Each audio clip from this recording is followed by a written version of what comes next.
What is good, R&B squad? This is Heart of Ruth. I trust that this message meets you guys in good spirits. If you're new here, we don't believe that you're here by accident. Welcome. We're happy to have you, and Jesus is even happier. So I have a word, and it is a right now word. There are so many things that the Lord spoke on, and there are so many things that I have to share with you guys. And it's going to take time to share it all. But whatever is a right now word, those are the words that I'm going to be putting out first, okay? This is a right now word. So again, you guys know how we do it around here. You eat the meat, you spit out the bone, take what's for you, and leave the rest, all right? Also, always make sure that you take it back to the Lord to confirm that it is for you. And how you will know that it is for you, the Lord has already been dropping this in your spirit. So this is just going to serve as confirmation, okay? So I had a dream, and in the dream, this guy asked this woman out. He asked her out on a date. He calls her on the phone and he asked her out on a date. And she agrees to go on the date with him. And then that date leads to another date. Okay, that's the first dream. I'm going to break that down in a moment. Then there was another dream where I ordered some food and I had a guest. And I was entertaining my guest, so I ordered food for my guest as well. Now, when the food arrived, I noticed that it wasn't quite what I ordered. It was a smaller quantity and it didn't look like what I ordered. So my first reaction was, this isn't what I ordered. What is this? And I was about to get annoyed because it wasn't what I ordered. And then on top of that, I promised my guest one thing and they ended up receiving something else. So I was even more upset about that. But then my guest started unpacking the food from the box. And when my guest unpacks the food, what I notice is that not only are there good things in there, I mean, it's not what we ordered, it's better than what we ordered. And then on top of that, there's all sorts of little surprises and goodies in there that we did not even think about ordering, okay? And all of this stuff came out of my guest box. And I remember I was looking at my guest and I was so happy because I was like, man, I just thought that I blew this. I thought that I messed up. I thought that I'm supposed to be entertaining this person, and I ordered a meal for them, and it ended up not being the meal that I originally ordered. But now it turned out even better because look at all the good stuff that came out of their box. And I wasn't even thinking about my own box. I was just happy that all this good stuff came out of their box. Okay? But then when my guest left, and I opened my box, I noticed that it was the same thing as what happened with them. So there was also all of this good stuff in my box, extra stuff that I did not order. Okay? So the first dream, to interpret the first dream. In the first dream, like I said, it's pretty straightforward. Somebody's kingdom spouse is getting ready to ask them out on a date. In the dream, the way it was presented to me, the man was the woman's kingdom spouse. So this could be for a male, it could be for a female. Your person is getting ready to contact you. They may either call you, they may message you, they may hit you up on social media, or they may come to your home and they are going to invite you out on a date. Okay? Whether or not you accept is between you and God.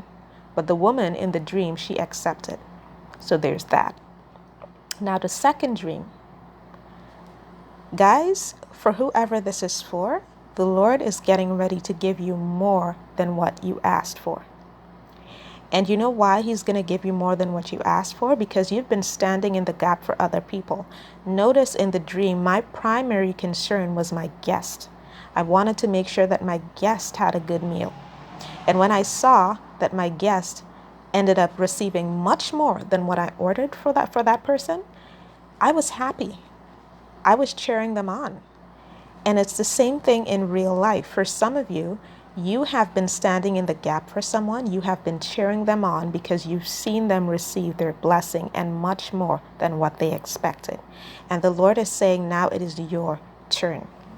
I went back to my box, and I noticed that not only did my guests get more than they asked for, but I got more than I asked for.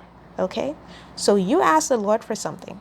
And you have faith in Him that He is going to grant you this thing because He's a good Father and He gives good gifts. But that's the thing. Sometimes we ask for something and we think that's what we want. Okay? But the Lord knows us better than we know ourselves. So he's going to know what is better for you, and he's going to give you something better than what you asked for, and then some. So get ready for abundance, okay, for whoever that is for. So the other part of this word, let me get my notes here. The Lord led me to Genesis chapter 41, verse 32. And it reads, "And the dream was repeated to Pharaoh twice, because the thing is established by God, and God will shortly bring it to pass." So guys, the Lord has been repeating certain themes to me where his word is concerned. There are things that have been on repeat, okay? And at this point, I'm at the point where I'm saying to the Lord, Lord, I get it. You're about to do this quickly. You're about to bring this to pass soon because you keep repeating it, okay? The Lord spoke to me twice, guys, in one visitation. He visited me once and spoke to me twice about the same thing. And he used the words supersede and replace and overthrow. Okay? So for who this is for, you're getting ready to take the spot that is rightfully yours. There was somebody in your spot, somebody that wasn't supposed to be there, somebody that got there by crooked means. This could be a job, okay? This could be an opportunity. This could be a home. This could be your kingdom spouse.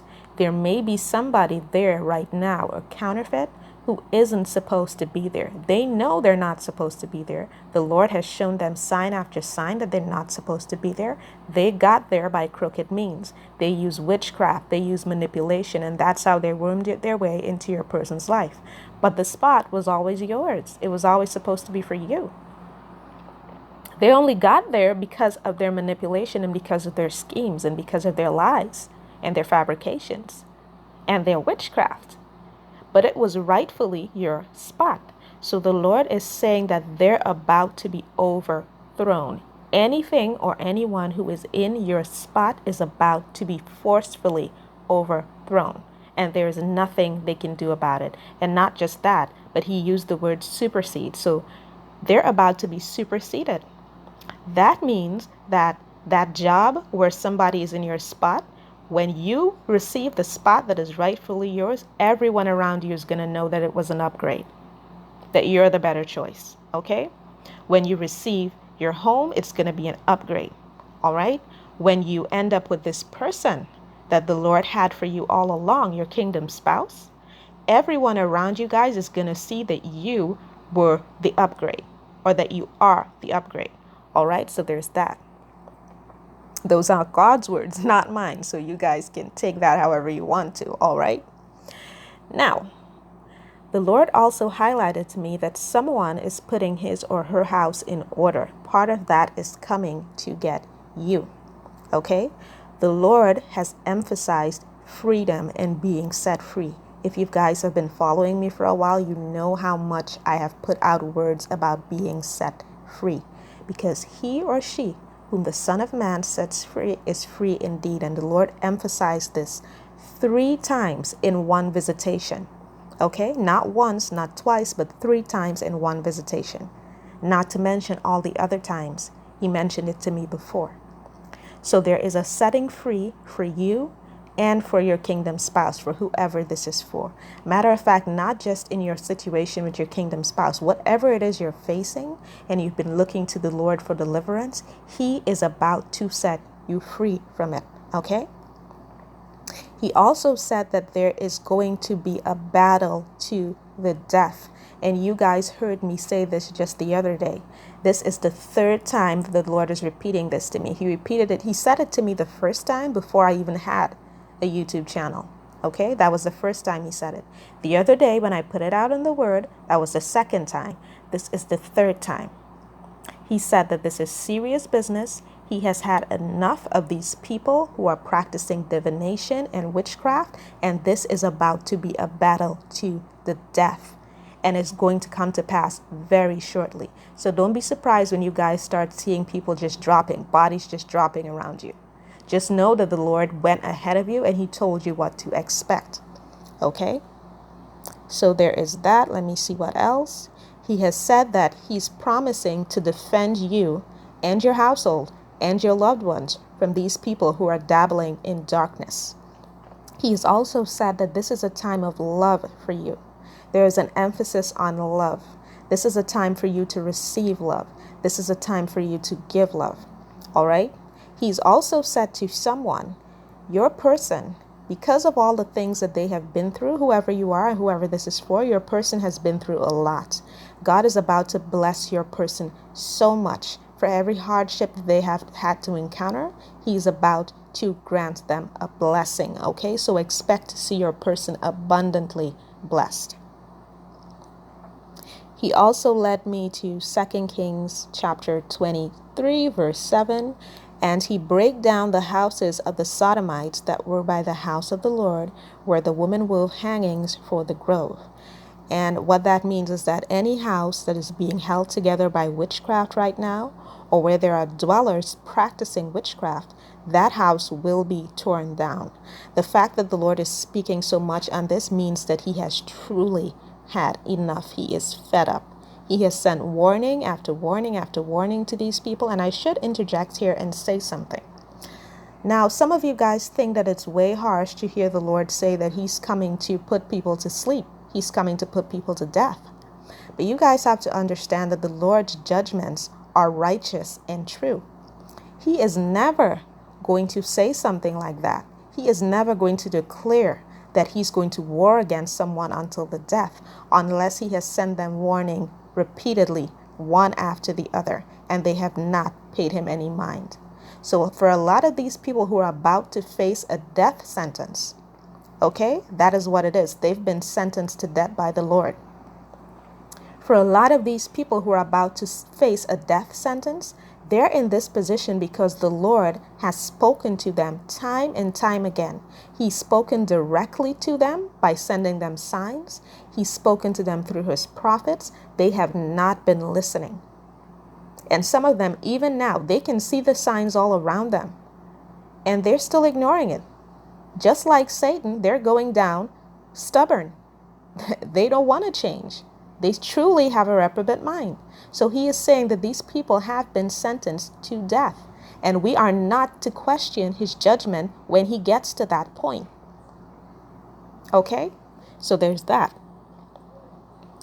Then He took me to Jeremiah chapter 49, verse 19, and it reads, Behold, he shall come up like a lion from the swelling of Jordan against the habitation of the strong.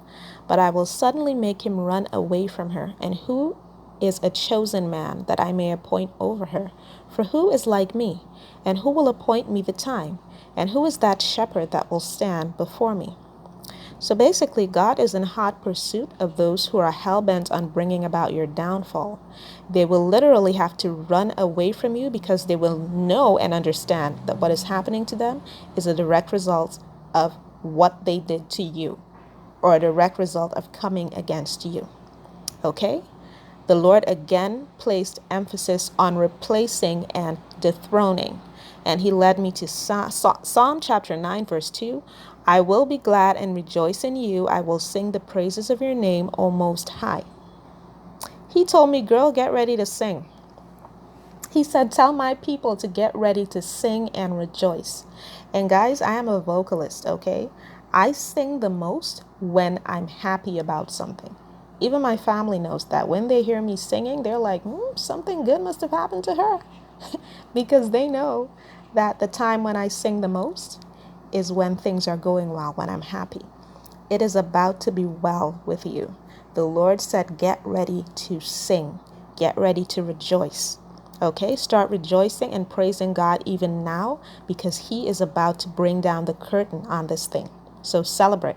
Get yourself something you like, maybe chocolates or flowers, and get ready to rejoice. The Lord has judged it the appointed time to do so. Okay? Oh, and another thing. Sorry about the dog. The dog will always start barking right when I'm about to wrap up my message.